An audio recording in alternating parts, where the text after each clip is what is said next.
बताइए क्यों यहाँ पे खड़े हैं आप लोग, क्या मांगे आप लोगों की? जैसे कि हम लोग कई दिनों से बिहार सिविल सर्वेंट या बिहार संबंधित एग्जाम की तैयारी कर रहे हैं। 2022 में बिहार का इंटर लेवल का फॉर्म भरा गया, तब से अभी तक दर्जनों बार उसका पोर्टल खोला गया है।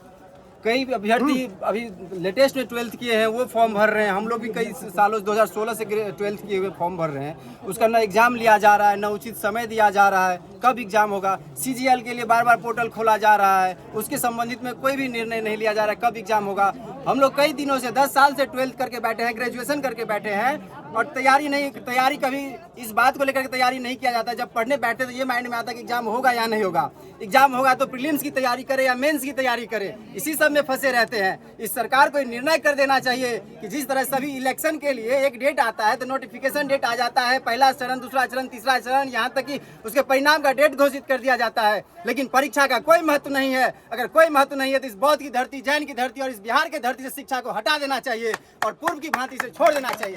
हम सरकार से यही गुजारिश करते हैं कि समय से जल्दी 12th लेवल का एग्जाम हो, बिहार CGL का एग्जाम हो, या फिर बिहार दरोगा के पारदर्शिता के मामला हो, बिहार सिविल सर्वेंट का एग्जाम हो, जो भी एग्जाम हो सभी में पारदर्शिता लाना चाहिए और जल्द से जल्द एग्जाम कराना चाहिए। वरना हम दिलीप भैया के साथ एक सुर में आवाज बना करके इतना आंदोलन करेंगे कि हम जानते हैं कि जनता है और इस सरकार को कैसे सत्ता से उतारा जाता है और कैसे चढ़ाया जाता है।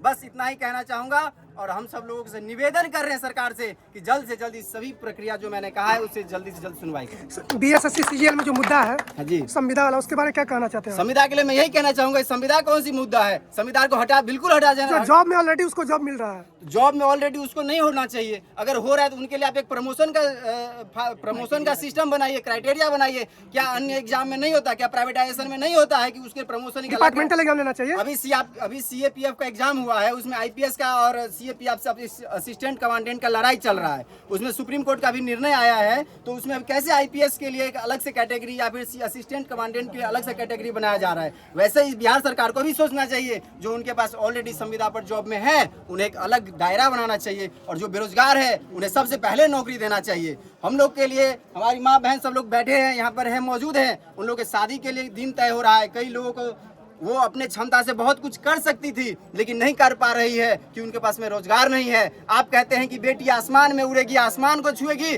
और दूसरी तरफ आप यहाँ पे रोजगार के लिए सालों से दर्जनों, एक 10 साल से ग्रेजुएशन करा करके बेरोजगार की कतार में बैठाए हैं। नहीं, हमें परिणाम चाहिए और बहुत जल्दी से जल्दी हमें इस एक सुर में आवाज बनाकर हमें इसका निर्णय चाहिए। सरकार से हमारी इतना ही गुजारिश है।